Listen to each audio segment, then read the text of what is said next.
Thank you, Madam Chair, and appreciate, Mr. Secretary, Chairman Powell, you taking the time to be able to be here.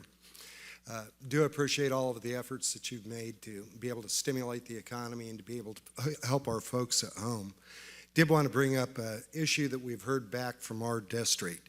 As you know, under the CARES Act, the government did provide for communities of 500,000 or more people to be able to apply directly to Treasury for assistance. In Colorado, that translated into 59 of the 64 counties in Colorado were unable to be able to receive direct assistance. And full recognition, obviously, that additional dollars went in over and above the direct assistance that was able to be applied for.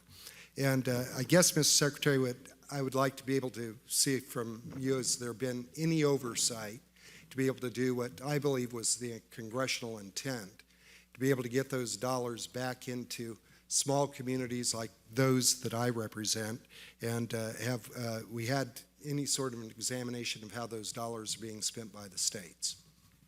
Well, let me just say we agree with you. We thought the purpose was that we sent money to cities above 500,000. The reason why we didn't do it to less was purely administrative. We've put out guidance saying that the states should distribute money down. We've also had discussions with the IG to review this. So we appreciate your comments.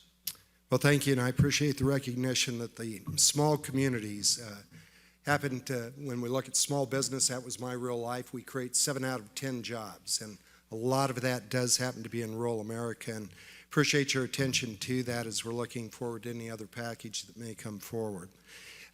One of the biggest aspects I think that you've both spoken to is the ability to be able to get the economy going and to make sure that we're going to be able to create jobs once again.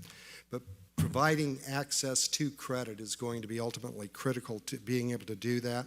We have some that are tempted to be able to wipe credit slates clean during the pandemic, but I believe it's important that we do have an accurate and full credit profile to be able to have risk mitigation that will help ultimately reignite lending in the country more quickly. Secretary Mnuchin, would you speak maybe to the importance of being able to maintain unaltered and complete credit profiles so that lenders can evaluate the creditworthiness of borrowers?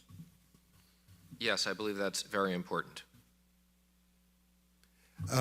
You know, one of the bigger issues that we're hearing on PPP is that lenders across the country, big and small, readily answered the call to be able to make those loans out to our small businesses during the crisis.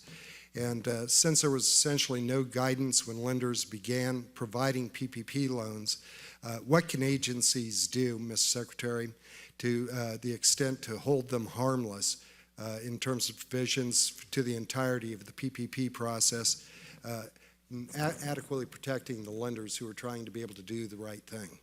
Well, the lenders were merely intended to be an intermediary. They were the fastest way that we could get money to the businesses. Most of the certifications were certifications that the borrowers had to make and that they would be liable for. There were a few things that the lenders had to do, which was check the payroll and payroll documents. But yes, it was supposed to be predominantly a pass-through mechanism. Okay, thank you. And there is an interim final rule on lender fees out of the SBA, indicating that if they conduct a loan review and determine that the borrower was ineligible for a PP loan, the lender is not eligible for the processing fee. The SBA was also able to draw a clawback feature of the fee within 1 year if they determine that the borrower is ineligible for the PP loan. Considering that those lenders, as we noted, did act in good faith through the PPP process and have dedicated significant amount of resources to be able to help the economy, why did the agencies decide to be able to take this approach?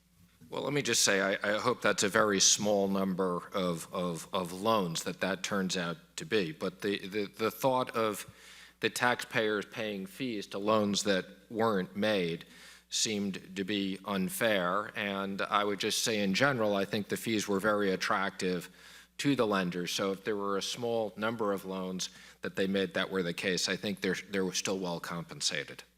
Thank you, Mr. Secretary, and I yield back.